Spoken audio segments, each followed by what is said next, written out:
Hello and welcome back to another Premier League prediction video. We're now up to game week 10 and welcome back Nathan. Last week we both had an okay-ish week, but I'll tell you who did have a fantastic week. That was Hones coming away with 16 points and 2 perfect scores. And in second place, Ferris 77 on 13 points. For the overall leaderboard now, there's 2 guys at the top of the table. That's James Kirtley and Alex Cochrane, and they are both on 99 points. So a little bit of catching up from us and for the rest of you guys as well. But enough of the waffle, let's crack on with game week 10.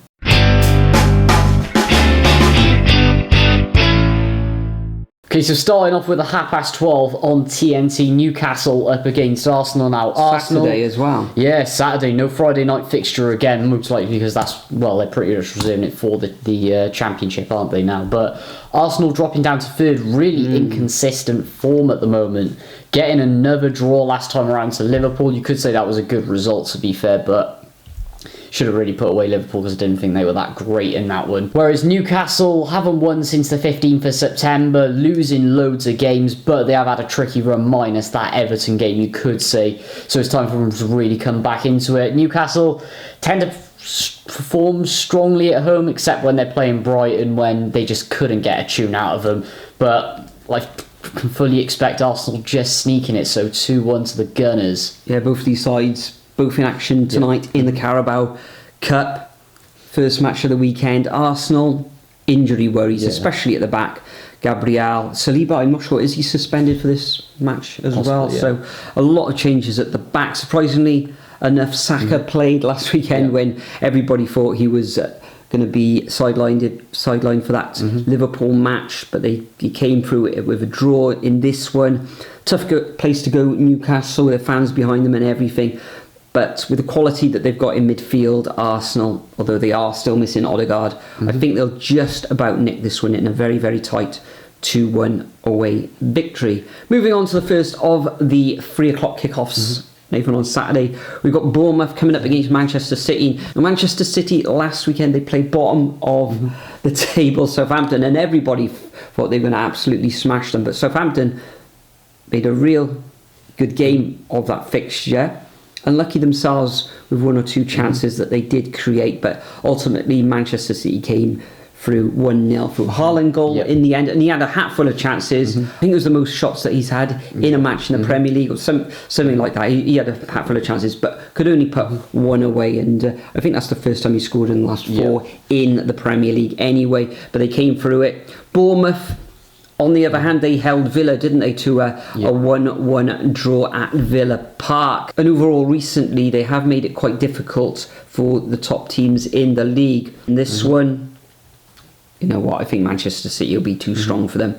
And I'm going to go for a straightforward 2-0 away victory to Manchester City. Still missing De Bruyne and Rodri, of course. Yeah, massive misses, of course. Rodri out for the season, but has won the Ballon d'Or, which is it's caused a bit of controversy, but probably the right decision. But whenever Man City go to the Vitality, it always seems to be a goal fest. Bournemouth always scoring a few. Well, I think it was 1-0 last season. Yeah, it was 1-0 last season, but they tend to be quite high scoring, don't they, between both teams? And I think it's probably about right. It's going to be this again. Bournemouth, they like to score a few goals. Man City, they're renowned for scoring loads of goals as well. So I'm going to go for 3-2 to Manchester City. I think it's going to be quite entertaining. 3-2, yeah. Manchester City, current top scorers in the league with 20 goals in their 9 fixtures. Absolutely. Anyway, moving on, next up, we've got Ipswich up against Leicester. Leicester starting to bring into good form as well, up into 15th, getting battered by Nottingham Forest, but they're grinding out results that they need to grind out, whereas Ipswich,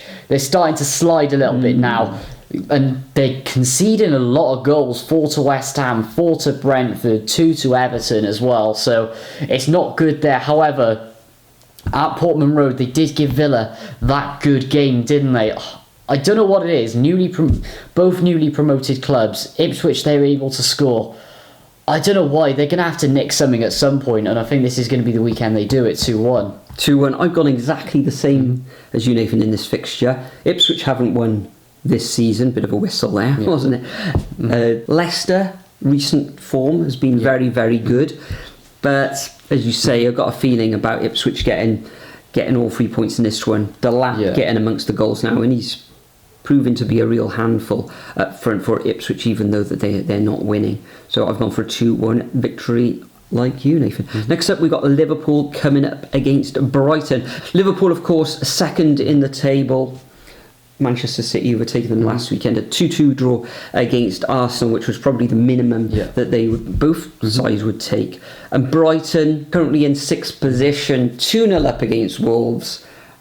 Wolves piled on the pressure at the end, and they didn't cope with that pressure, did they, Brighton? And if it ended up as Desmond's in the end, that was a real surprise from Brighton, especially at home. So in this one, I think there's only going to be one winner. Going forward, they can score goals, Brighton, so I think Liverpool will nick this one 2-1, but I think it'll be a comfortable 2-1. Interesting. I'm going to go a bit tighter than that, because Liverpool, I know they are in second and have won a load of games recently, but they're only just grinding out results. Some performances have been a bit iffy, for example, that Arsenal game, and it's just a bit inconsistent. Brighton, they're slowly starting to build into the system, so they'll give them a good run, to be honest. So, yeah, let's go for 1-0 to Liverpool at Anfield. Brighton have only lost once this season, and Liverpool have only lost once this season as well, Nathan. Exactly, and Brighton, they're grinding out draws when, obviously, they can't get those wins. Liverpool, 7 wins already this season out of 9. That's very good. Anyway, moving on to another team that's been very good, Nottingham Forest up against West Ham. They were 5th last week, obviously dropping down to 7th with the game in hand. West Ham still just inconsistent at the moment, and when you compare both teams in the squads, Forest, they're just looking tasty at the moment. So yeah, 2-1 at the City ground. Yeah, I think Nottingham Forest will win this one as well. It was an excellent result last time for Forest with that 3-1 away victory against Leicester, local derby, of course. And West Ham, I think, mentioned it last weekend that they could get something against that Manchester United team, and they did 2-1. So in this one, I think Nottingham Forest probably got the wind in their sails at the moment. So I'm going to go for a victory to Forest, but I think it'll be tight 1-0. Defensively, they've been good, and also going forward. Next up, we got Southampton coming up against Everton. So last weekend, Southampton can defend. Or maybe they got a little bit lucky against Manchester City. And they're through to the quarter-final of the Carabao Cup. They are. Well. I think it was 3-2 in the end, wasn't it? And Everton, slowly climbing the table. Just the one defeat in the last 6 matches and 5 games undefeated.